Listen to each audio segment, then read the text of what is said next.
আশ্চর্য ব্যাপার, তাই না? আমাদের সবসময় আমাদের নাম ধরে ডাকা হয়, নাম দিয়েই আমাদের পরিচয়। এই নামই আমাদের ইতিহাসে স্থান বানাতে আমাদের সাহায্য করে। সুনাম অর্জন করতে মানুষ কি না করে থাকে, নামে যাতে কলঙ্ক না লাগে তার জন্য মানুষ কি না করে থাকে। জীবনে আপনি যা পেয়েছেন, অর্থ, সম্পত্তি, সুখ, এই সব কিছুই নামের কাছে মূল্যহীন। নাম সর্বদা উচ্চ স্থানে থাকে। এই নামকরণের অনুষ্ঠান আমাদের কাছে অত্যন্ত গুরুত্বপূর্ণ। এবারে আপনার কি মনে হয় আমি কোন নামের কথা বলছি? সেই নাম যা আমরা জন্ম থেকে পেয়েছি? না, আমি সেই নামের কথা বলছি যা আমরা নিজের কর্ম দ্বারা অর্জন করেছি। যা জন্মের সময় পেয়েছি তা মৃত্যুর সাথে চলে যাবে, কিন্তু যে নাম কর্মের দ্বারা অর্জন করেছি সেটা আমাদের অমর করবে।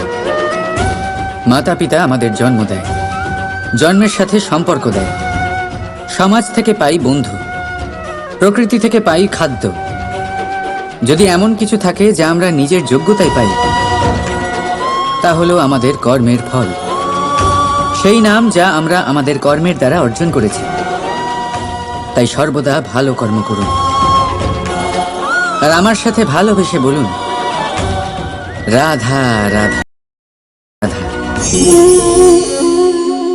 আসুন এই ছোট্ট গাছটা দেখুন। এই গাছ আমার কাছে অত্যন্ত প্রিয়। আমি এই গাছটাকে ভীষণ ভালোবাসি। এবার ভাবুন, এই ভালোবাসায় আমি ওকে দিনে যদি 6 বার জল দিই, তাহলে কি ওর বিকাশ ঠিক করে হবে?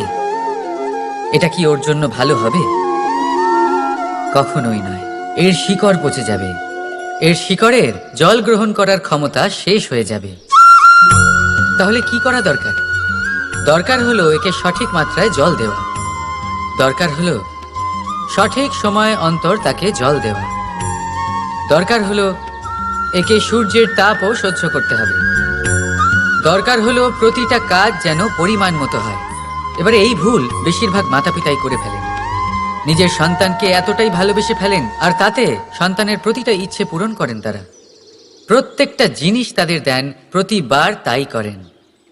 আর এইভাবে সন্তানের বিকাশে নিজেই বাধা হয়ে ওঠেন। এরকম করবেন না। এই যাত্রা আপনার সন্তানের। এই যাত্রায় আপনার সন্তানকে অনেক কিছু শিখতে হবে। নিজের ক্ষমতায় কাজ করতে হবে, তাদের করতে দিন। একটা অত্যন্ত গুরুত্বপূর্ণ কথা বলবো আপনাদের, তা আপনারা মনে রাখবেন। প্রেম আর শত্রুতা অধিক হয় তাহলে তা ক্ষতিকর। প্রতিটা বিষয়ে সমতা বজায় রাখুন, আর আমার সাথে ভালোবেসে বলুন, রাধা রাধা। আপনি কি কখনো শুনেছেন হরিণ সিংহের থেকে পালানোর বদলে তার সাথে লড়াই করেছে? হরিণ সিংহকে আক্রমণ করেছে, কখনো শুনেছেন? কখনো না। কিন্তু এরকম হতেই পারে, এরকম হয়েই থাকে। আর এটা তখনই হয় যখন হরিণের শাবক বিপদে পড়ে। যখন তার সিংহের কবলে পড়ার ভয় থাকে, তখন হরিণীও এসে সিংহের সাথে লড়াই করতে থাকে। কারণ সে একজন মা, আর মা তার সন্তানের জন্য সবকিছু করতে পারে। এ হলো মায়ের স্নেহ, যেটা যত নরম হতে পারে ঠিক ততটাই কঠোরও হতে পারে। আর তার সন্তানের মঙ্গলের জন্য সে ক্রোধের সমস্ত সীমা পার করে তার সন্তানকে রক্ষা করেই ছাড়বে। আর সেই জন্যই তো মাকে সন্তানের জীবনে সবথেকে বড় ঢাল বলা হয়। এই মাকে আমার 100 কোটি প্রণাম। রাধা রাধা। ঈশ্বর লতা পাতাকে দাঁড়িয়ে থাকার শক্তি দেননি, ঈশ্বর এই শক্তি দিয়েছেন বৃক্ষকে। এই লতা পাতা বৃক্ষের সাহায্যে দাঁড়িয়ে থাকে, তাতেই বিকশিত হয়। এবার এই লতা পাতা 2 ধরনের হয়। প্রথম সে যে এই বৃক্ষতে বিকশিত হয়, ফুল ফুটিয়ে তোলে, নিজেকেও সুন্দর বানায়, বৃক্ষকেও সুন্দর বানিয়ে তোলে। দ্বিতীয় সে যে বৃক্ষকে পুরোপুরি শুকিয়ে দেয়, তার প্রাণ শক্তি তার থেকে কেড়ে নেয়, আর শেষে নিজেও ধ্বংস হয়ে যায়। তাই মনে রাখবেন, যে ব্যক্তি সবসময় আপনার সাথে থাকে, সবসময় আপনার সম্বল হয়ে থাকে, সবসময় সে আপনাকে সাহায্য করে, আর যদি আপনি তার সাথে ছলনা করেন, আপনার অন্ত নিশ্চিত। এরকম কখনো করবেন না। সেই ব্যক্তিকে ভালোবাসা দিন, সম্মান দিন, আর আমার সাথে প্রসন্ন হয়ে বলুন, রাধা রাধা। মানুষের কোন বিষয়ে অহংকার থাকে? সময়, ক্ষমতা, শরীর আর সম্পত্তি। আর এই চারটেই সর্বদা সঙ্গে থাকে না। কি বিচিত্র ব্যাপার! আপনি নিজেই দেখুন। সময় আজ ভালো হলেও কাল অবশ্যই খারাপ হতে পারে। ক্ষমতা আজ আপনার থাকলেও কাল তা নাও থাকতে পারে। এই শরীরটা তো নশ্বরই বটে। যত আপনি বার্ধক্যের দিকে অগ্রসর হবেন, দুর্বল হতে থাকবেন, সৌন্দর্য ক্ষীণ হতে থাকবে। আর সম্পত্তি আজ আপনার, কাল অন্য কারোর হয়ে যাবে। আর এই সমস্ত নশ্বর জিনিসে মন কেন্দ্রীভূত করতে করতে ব্যক্তি ভুলে যান সেই বিষয়গুলি যা সর্বদা আপনার সাথে থাকবে, আপনার ঢাল হবে, আপনার সম্বল হয়ে থাকবে। আর তা হলো আপনার স্বভাব, বুদ্ধি, সৎসঙ্গ আর খাঁটি সম্পর্ক। নিজের স্বভাব শীতল রাখুন, কর্মে বুদ্ধির পরিচয় দিন, সর্বদা ভালো মানুষের সাথে সময় কাটান, আর খাঁটি সম্পর্ক সর্বদা পালন করুন। জীবনে সর্বদা সুখী হবেন। রাধা রাধা। আপনি কি কখনো কোনো প্রজাপতি দেখেছেন? ভালো নিশ্চয়ই লাগে। আসলে প্রজাপতি কার না ভালো লাগে? ছোট হোক বা বড়, প্রজাপতিকে সবার ভালো লাগে। এবারে ভাবুন, এই প্রজাপতির সূত্রপাত কি করে হয়? এই প্রজাপতি শুরু হয় একটা গুটি থেকে, যেখানে সে সুরক্ষিত থাকে। গুটি ভেঙে যখন সে এই সংসারে আসে, তখন একটা কীট রূপে থাকে। কীট যে ভূমির ওপরে চলাচল করে, যে বৃক্ষের পাতার ওপরে সুরক্ষিত থাকে। তারপরে তার মধ্যে আসে আরো একটা পরিবর্তন, তার ডানা গজায়। তখনই সে প্রজাপতি হয়। তখন সে খোলা আকাশে উড়ে বেড়াতে পারে। সুন্দর সুন্দর পুষ্প থেকে সে মধু পান করে। কখনো ভেবেছেন যে প্রজাপতি ছাড়া আর কেউ এটা পারে না কেন? কারণ সে সেই গুটি থেকে বেরোতে পারে। যদি সে সেই গুটি থেকে নাই বেরোতো, সে উড়তেই পারতো না, কখনো প্রজাপতি হতেই পারতো না। আমাদের সাথেও ঠিক এটাই হয়। আমরা সবসময় সেখানেই থাকতে চাই যেখানে আমরা সুরক্ষিত থাকি। সেই সুরক্ষা চক্রেই আমরা থাকতে চাই। কিন্তু এই বিকাশ সুরক্ষা সীমা পার হওয়ার পরেই অর্জন করা যায়।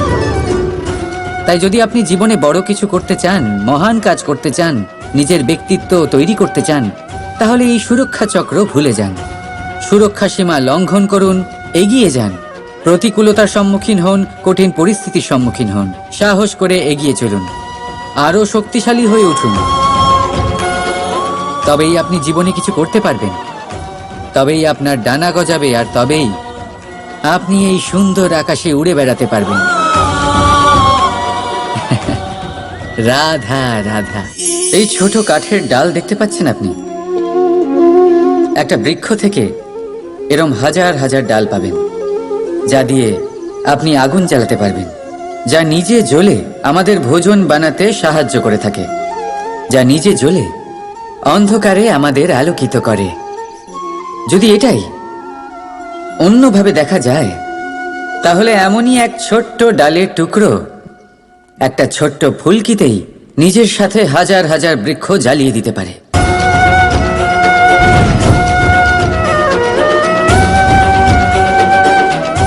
পার্থক্য কোথায়? পার্থক্য হলো শুধু দৃষ্টিভঙ্গিতে, মানসিকতায়। যদি এই মন শীতল রাখেন, শান্ত রাখেন, তাহলে অসংখ্য মানুষের জীবন আলোকিত করবেন। যদি ক্রোধ আর অহংকারের আগুনে জ্বলতে থাকেন, তাহলে শুধুমাত্র বিনাশ করবেন। সিদ্ধান্ত আপনার। রাধা রাধা। মানুষ বড়ই বিচিত্র প্রাণী। সব সময় লড়াই করতে থাকে, সব সময় চেষ্টা করে যাতে সেই শ্রেষ্ঠ হয়, চেষ্টা করে যাতে তার সামনে সবার মাথা নত হয়, তাই সবার আগে শক্তি অর্জন করার চেষ্টা করে। সে শক্তি অর্জন করেও নেয়, আর তারপর ভয় দেখিয়ে সবাইকে নিজের সামনে নত করে। কিন্তু একটা গুরুত্বপূর্ণ কথা ভুলে যায়, বুঝতেই পারে না। দেখুন, আমি আপনাকে একটা উদাহরণ দিই। আপনি নিশ্চয়ই বৃক্ষ এবং তার ডালপালা দেখেছেন, যা ফলের ভারে নিচু হয়ে যায়।